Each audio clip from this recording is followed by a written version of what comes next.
Hello folks, this is Sula speaking. You're listening to another video for Teamfight Tactics. This is yet another game taken from the Set 10 Revival. And in this game we're going to be chasing after one of the things that I've been trying to get ever since Set 10 came out in the first place.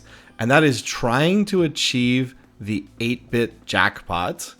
If you've played 8-bit trait, you might know that there's a little arcade machine that stacks up over the course of dealing damage to the other team. I've always wanted to hit the maximum high score. Never had a chance to do it, but this game, I think this game might be the one where I'm finally able to put it together. No spoilers. All right, so let's get into what we have for this particular game.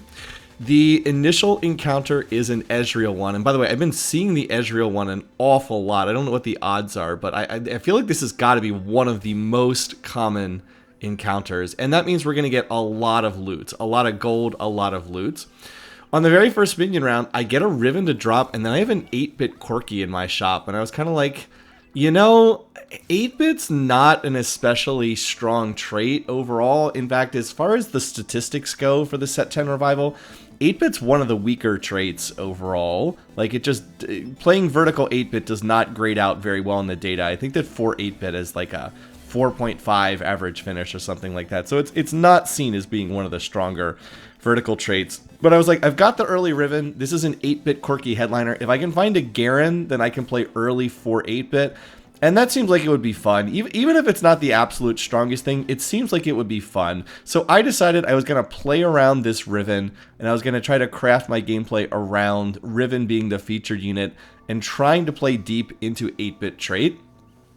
In order to make this work, you kind of have to have 3-star Riven and 3-star Yone, and you have to get like the maximum 8-bit cash out. And in addition to that, you also have to have this be not a super high power level lobby, if that makes sense. And that is not something that we're as likely to have happen here. So we have like part of those conditions fulfilled, but the last one not so much. Now, getting a silver augment is actually quite good here. I don't want prismatics. I want augments that are not as strong. So I'm going to take the latent forge, which is going to give me an artifact anvil after 10 player combats. Now, this is not as great. This is the Ezreal encounter at the start of the stage gives everyone an artifact anvil. Now, you might be like, oh, cool, I get to pull an artifact anvil. Well, that's true, but everybody else is going to get an artifact anvil as well. And that's going to increase the power level of this lobby. And I kind of don't want that because Riven reroll, Yone reroll is like, it's strong in the mid game, but it can definitely get outscaled by other boards. Now, I was trying to think about what I wanted here out of these different 4 options. Ultimately, I decided I'll go with the Suspicious Trench Coat, which I think is going to be a decent fit for this game. I decided I would put it on Riven, and I'm actually going to make a Bloodthirster on her right at the start. And then for some reason, I can't get the Garen on the board. I wanted Garen on the board for 4 8-bit. So I wasn't quite able to get that. I still have this Yasuo on the board instead.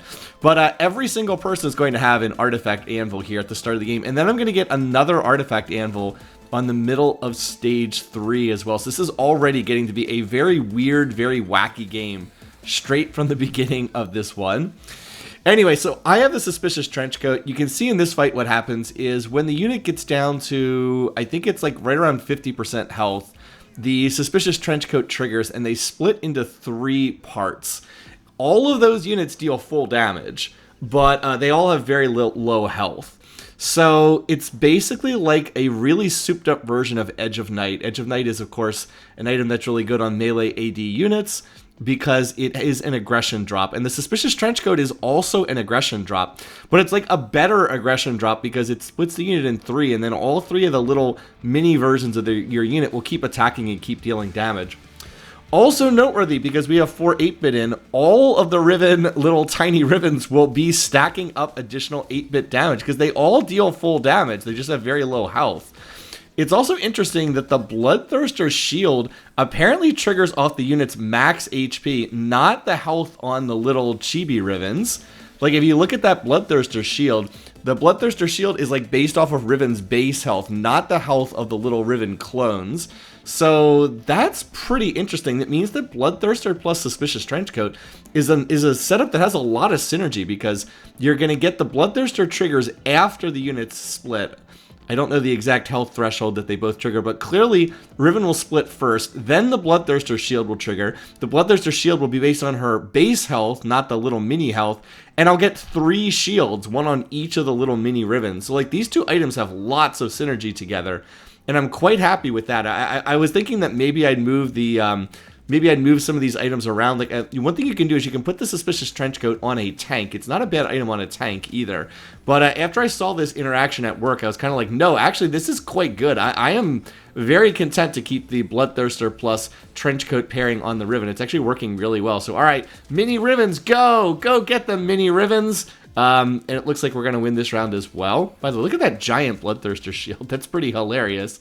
But it does work out. I actually win all 3 rounds. I was not expecting to win all 3 rounds here because I didn't think that my board was that strong. I have a 1-star Garen for my front line. But yeah, the Riven with 4 8-bit is fairly strong here, so I can't be too upset about that. Now, in terms of what else I want, I kind of would like a glove because I have this tier, and I don't really have any use for tiers in this comp other than turning them into Hand of Justices. That actually is a pretty good item for frontliners. So once that gets taken, I'm like, well, you know, I could always take the sword. I have a lot of use for swords in this comp. That gets snapped up as well. So once that's gone, I was like, all right, well, I will take the Yone then, because Yone gives me another Edgelord. I do need to play into Edgelord trait here if I'm going to be playing with Riven. Basically, I want 4 8-bit, 5 Edgelord is kind of like the pairing that I would want here at the end. So I could double level here and put in Yone, but I actually decided I'd rather stay at level 4 and maybe win this round, hopefully, and be at 20 gold. If I lose this round, I will sell the Corki so I can get up to the 20 gold.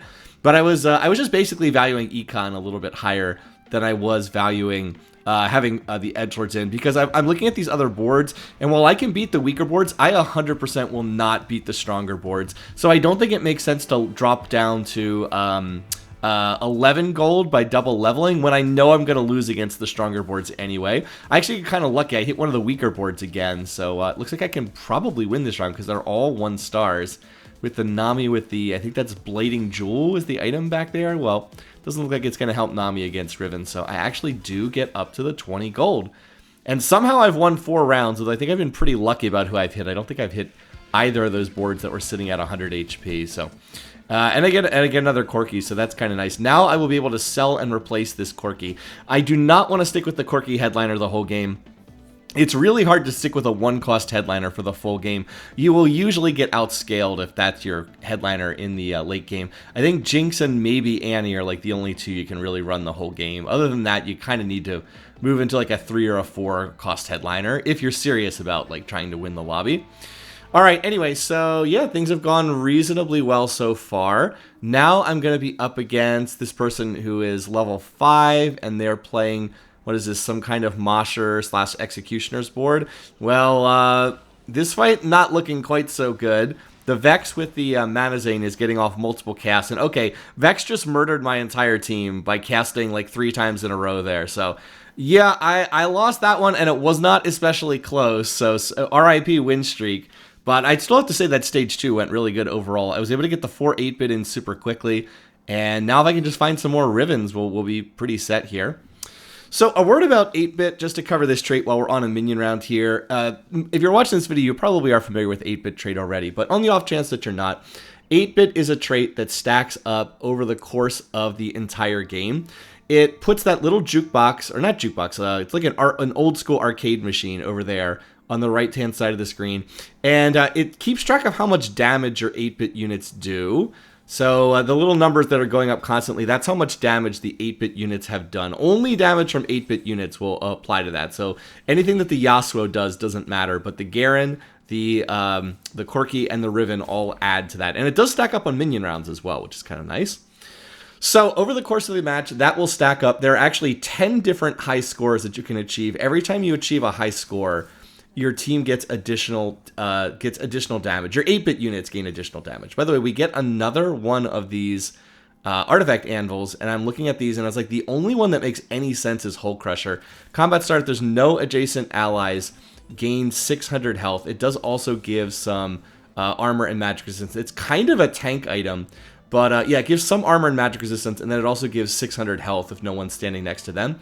So like I said, it's basically a tank item, but it's honestly not a bad item on Riven, because again, if you think about how these items are interacting here, she's going to get a Bloodthirster shield that's based on a percentage of max HP. The more health she has, the more health that those little clones are going to have when the Suspicious Trenchcoat triggers. And overall, like, these three items seem to be synergizing together pretty well. So these are not the items I would have necessarily planned. Like, at the start of the game, I wouldn't have been like, oh yeah, I'm going to put a Suspicious Trenchcoat, a Bloodthirster, and a Hull Crusher on Riven. I never would have thought that. But it does seem to be working pretty well, so I can't be too upset with that. And I think I'm going to stick with that. But the Corki actually died there. It's the little Riven trio that actually gets the kill, which is pretty hilarious. All right, now it's time for our next augment here. I guess it could be Last Stand if I think I'm going to survive, but I never like taking that one because it doesn't do anything for you until you're on 1 HP. I'm going to take the Piercing Lotus, and part of the reason for that is the fact that I just don't have any... I'm not going to make any of the items that let my units critically strike.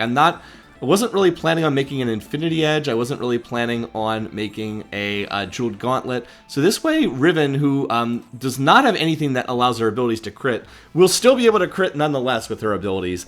And that can apply to, like, Yone later on as well. So, like, this allows Riven to crit without having to build an Infinity Edge, which is not an item you really want on Riven. She kind of needs stuff that has more defensive aspects on it. You kind of need, like, the Bloodthirster, Edge of Night, Quicksilver Sash, Hand of Justice, etc., etc. There's not really room to fit an Infinity Edge in there because you need more defensive stats to be effective. So anyway, this is going to let her ability crit, even though I do not have, as I said, an Infinity Edge or anything like that. So yeah, I think it's a reasonably good fit for my board here, even if it's not necessarily what I might have chosen. All right, this fight's reasonably close, but again, the tiny Riven still seem to be doing work. This is all done with Riven 1-star, by the way. Still do not have a Riven 2-star, nor do I have a Garen 2-star. In fact, the only 2-stars on my board are Yasuo and Corki. And Corki's only there because he's my headliner. So, yeah. And because I'm at 18 out of 20, I will just level here and put in the Yone. This only gets me to 4 edgelords, so it doesn't really do that much for my board, but it would have been silly to just sit there at, what was I was like 2 XP away. Didn't really make sense to sit there 2 XP away. I'll just level here. That's worth it for the better shop odds alone, because I am going to have to roll on level 7 to try to find the Riven 3, Yone 3 eventually, and I need to find a Riven headliner as well. So anyway, so far so good. Remember, I am going to get another artifact item after this next minion round, because my initial silver augment's going to give me another artifact item. I've already gotten double artifact items in this game. Of course, everybody else has gotten double artifact items. So everybody else is going to have 2 artifact items. I'm going to have 3 artifact items. Probably devalues my initial silver augment a bit with everyone getting so many artifact items. But it is making for kind of a memorable game here, so I guess there's that. There are a lot of artifact items that are good on melee AD carries. There's like quite a few that are good on them. So in that respect, that's pretty good for me. And by the way, I actually have the most health in the lobby. I don't even know how that happened. I've only lost 1 round the entire game. I still don't feel like my board is that strong, but I guess the artifact items are just kind of carrying me here. Out of these champs, I would definitely take the Viego. Viego would be really nice. He would give me another rank of Edgelord and another rank of Pentakill. This is a board that plays into Pentakill eventually. I don't get that, but there's another sword just sitting here, so I was like, all right, another sword, cool. I'll take that. I want items that build out of swords, because all of the units I'm itemizing basically want swords. Like, I want to itemize Riven. She wants items that builds out of swords. Here's my artifact anvil, by the way. Let's see if we can pull that. What do we got here? All right. There's only one here that's really good, and it's Spectral Cutlass. Luden's Tempest and Lichbane are AP items. Silvermere Dawn sounds superficially like a good item. The problem, though, is it reduces your attack speed to, like, basically nothing. So there's very, very few units that can actually use Silvermere Dawn. The big one in this particular set is Urgot. Apparently, Urgot's like an amazing Silvermere Dawn user, but almost no one else actually wants Silvermere Dawn, unfortunately. So that would not be a good fit for me. The edgelords need attack speed. Without attack speed, they're not going to be very effective. So I take the Spectral Cutlass instead. This is the item that teleports the user into the opposite side of the map. Usually use it to teleport into the back lines, and indeed that's what I'm doing. I have it on Yasuo for the moment. The goal is to switch this onto Yone eventually. But yeah, now I've got another item that like lets me cheese people by teleporting into the back lines. And oh, an early Kate. this is perfect. So with an early Caitlyn, what I'll be able to do is I can sell the Corki headliner. I can roll for a Riven. And this is actually nice because this allows me to play either an 8-bit Corki, an 8-bit Riven headliner, or an Edgelord Riven headliner. If I didn't have the early Caitlyn, I'd basically have to get an 8-bit Riven headliner, because otherwise I wouldn't be able to play 4 8-bit, and I really want to play 4 8-bit. But since I found the Kate, now I could find an Edgelord Riven headliner, and then I would be able to still play the 4 8-bit. By putting in the Corki and the Caitlyn. Again, I'd prefer to just play one of them, but I can basically make do with either Riven headliner. All right, meanwhile, we're in the back lines here. Can we kill this Nami who has a Blighting Jewel and a Sniper's Focus? Looks like we can, so we actually win streak the entirety of Stage 3. Again, all with Riven 1-star, so okay. Would have been a lot easier with Riven 2-star, but apparently Riven 1-star was enough with these items. So I'm definitely leaning heavily on my items here, but it seems to be working out.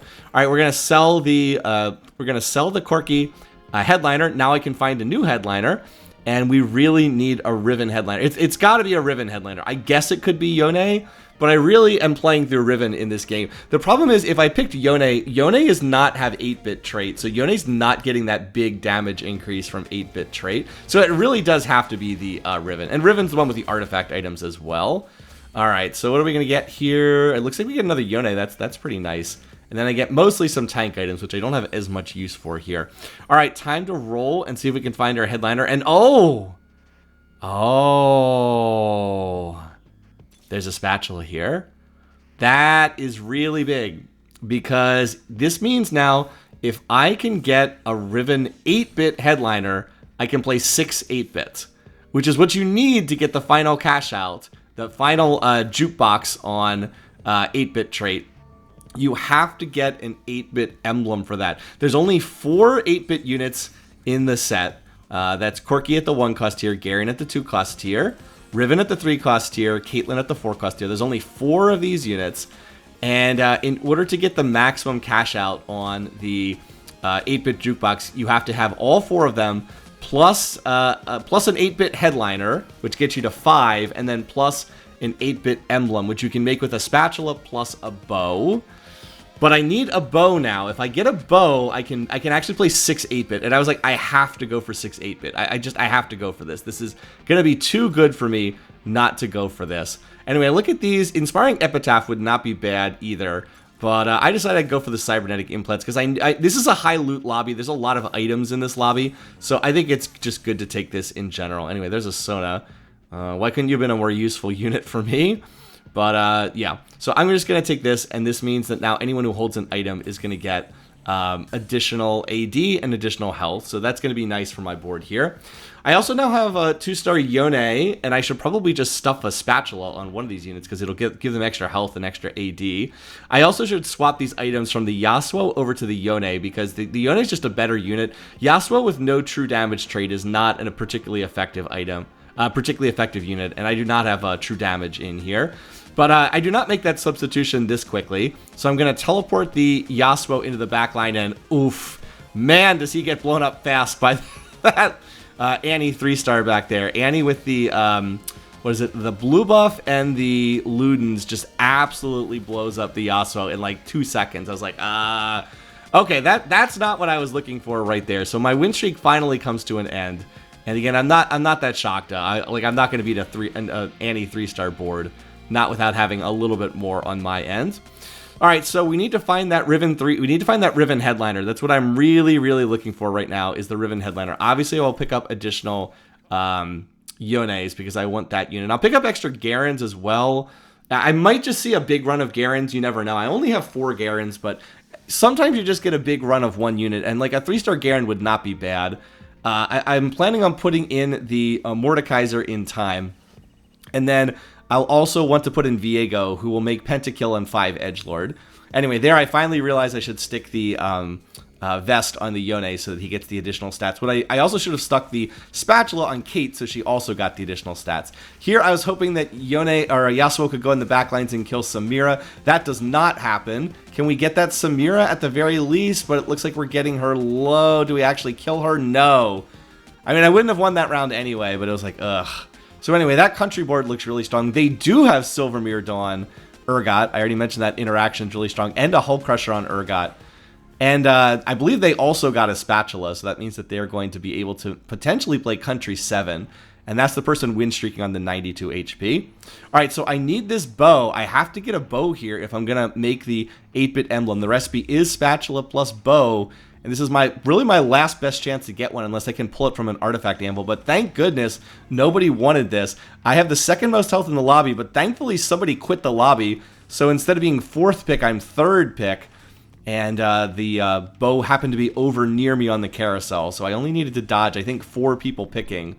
And I was able to get it. So now I have it. So now I need the 8-bit Riven. I cannot take Edgelord Riven. It has to be 8-bit Riven at this point. I have to have that. So we will make the swap over here. We're going to put Spectral Cutlass on Yone. We have to give him some lifesteal. So we're going to give him the Hand of Justice.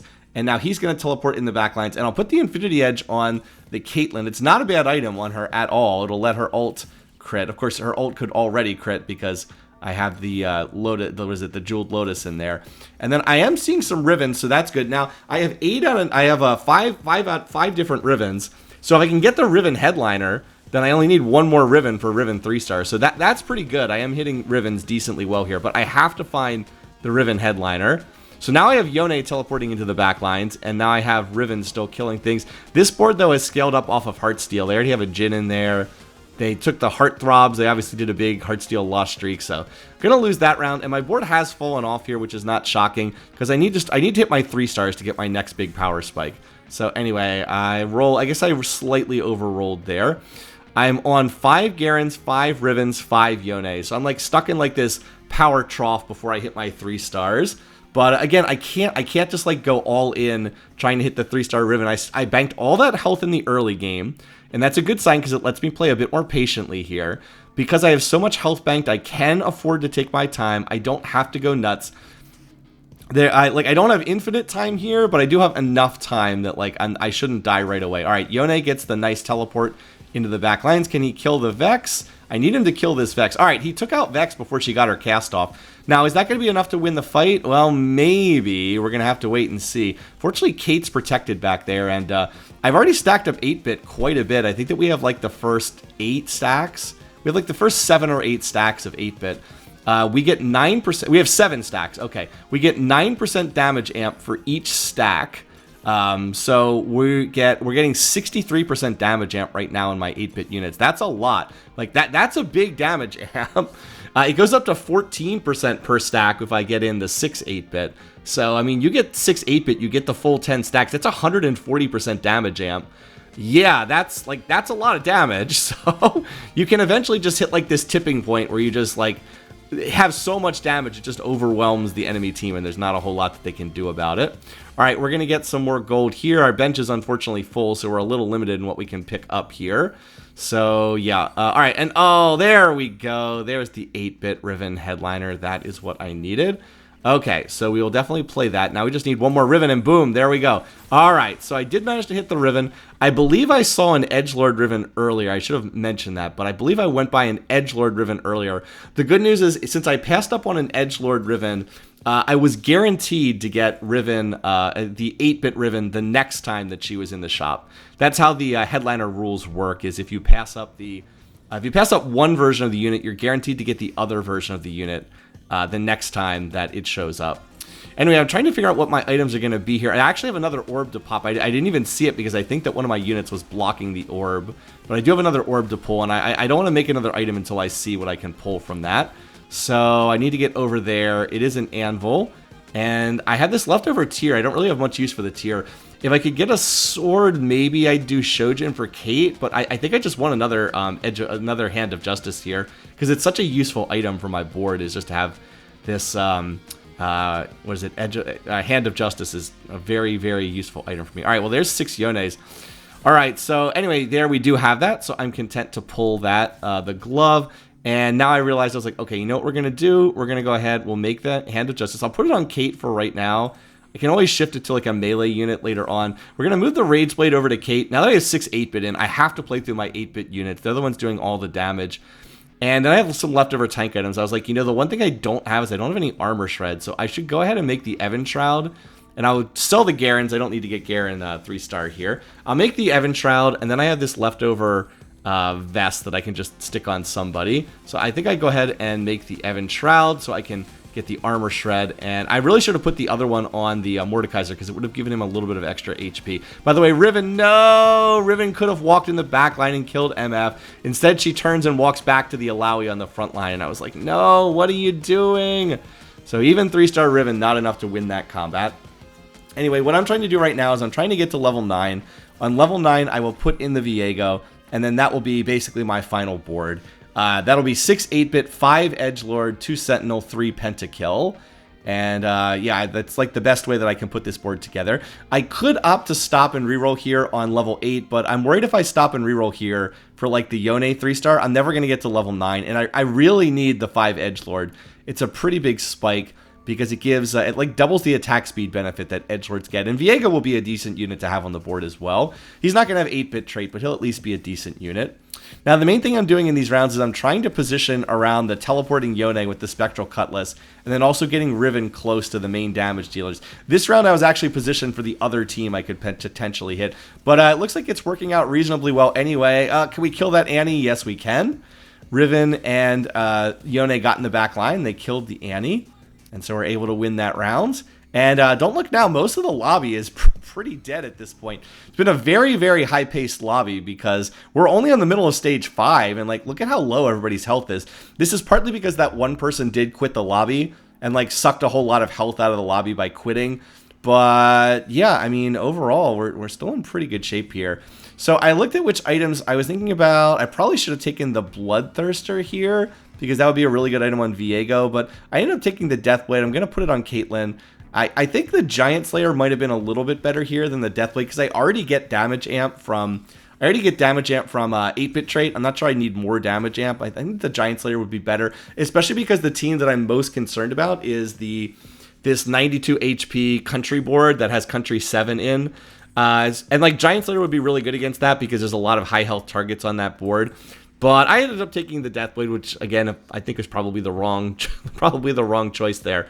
But yeah, now we have to go up against this team, and I was like, I'm not exactly sure what I do against this board. At least it's a ghost round. We know ghost rounds are buggy. So I'm trying to have Yone teleport next to the Vex. I'm like, maybe we can at least kill the Vex first.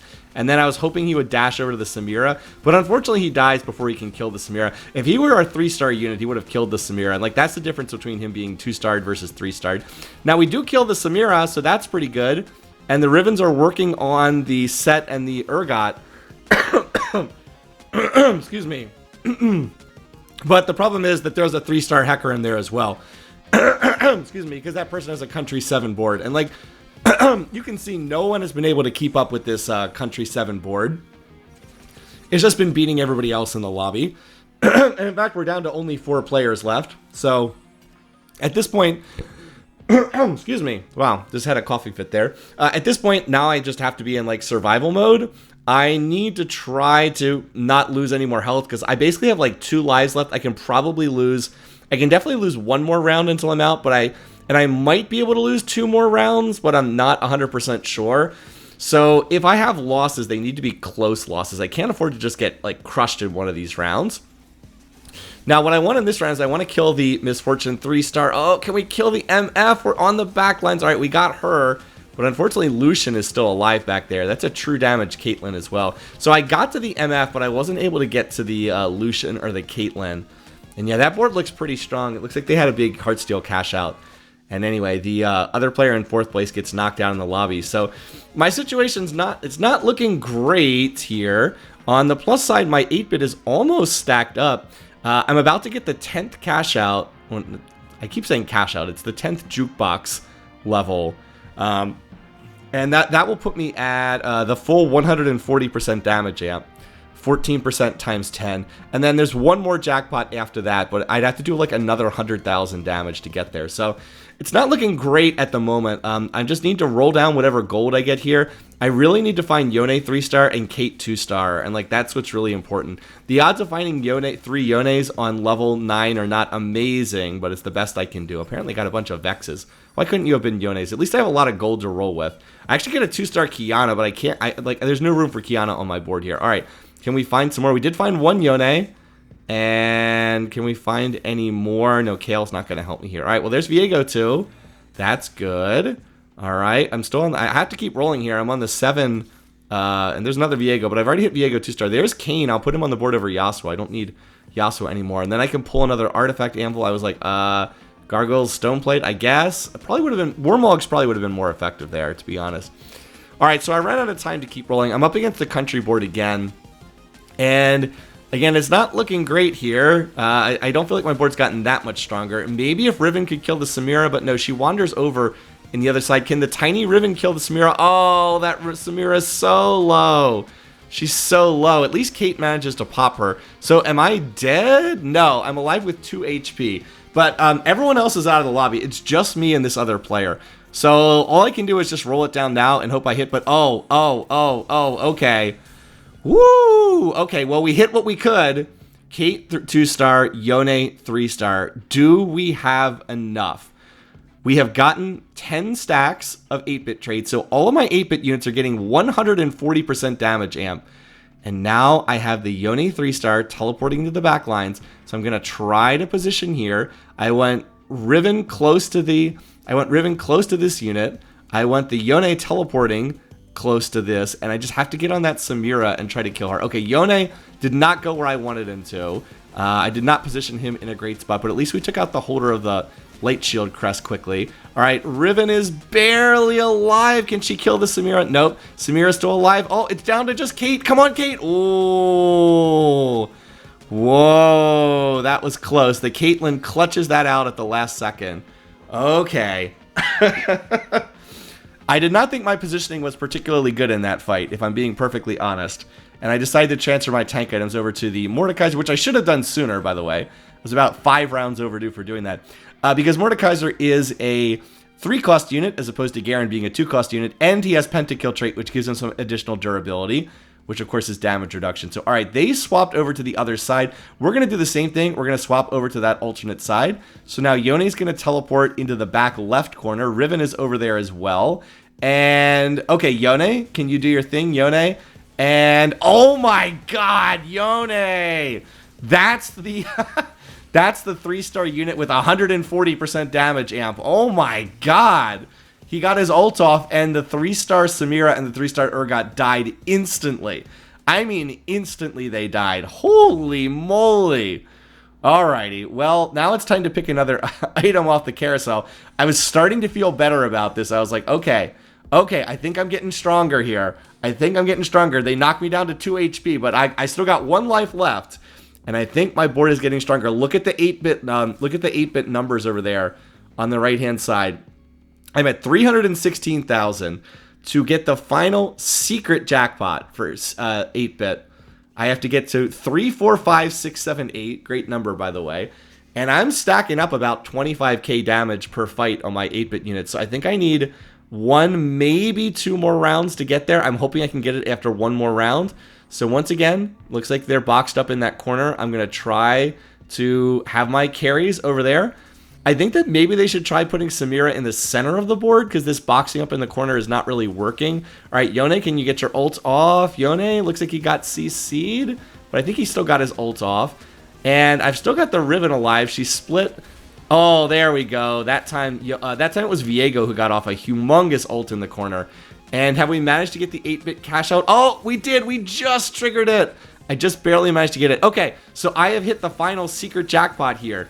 This is the ultimate jackpot. You get infinite amount of money. It just keeps printing endlessly. So we just keep rolling and rolling and rolling and rolling here. And we're going to try to see if we can 3-star any units. All right, I'm already on 6 Viegos, so that's a good sign. And I 2-star the Kane. I'll pick up more Canes. And my big mistake here is I should not have bothered to pick up any of the Mordekaisers. He's just taking up bench space. I don't need Mordekaisers right now. I should have just sold them right here to clear out bench space. Because, like, I don't care about a 3-star unit right now. I want a 3-star, or a 3-cost unit. I want a 3-star, a 4, or a 5-cost. And I actually do not have infinite bench space here. I only get 9 bench slots. But, oh, yeah, there we go. Look at this. Now we're just tearing through this board. So I'm on 5 Kates and I'm on 6 Viegos here. And I decided, you know what, I don't want to allow, I actually want Kiana on my board here because he puts Crowd Diver trait in play for the Yone. Okay, I'm still rolling. There's 6 Kates. I'm just trying to go as fast as I can. Again, I should have ditched the Mordekaisers. There's another Kiana. There's a Viego. I missed a Viego. That's not good. I should have grabbed that.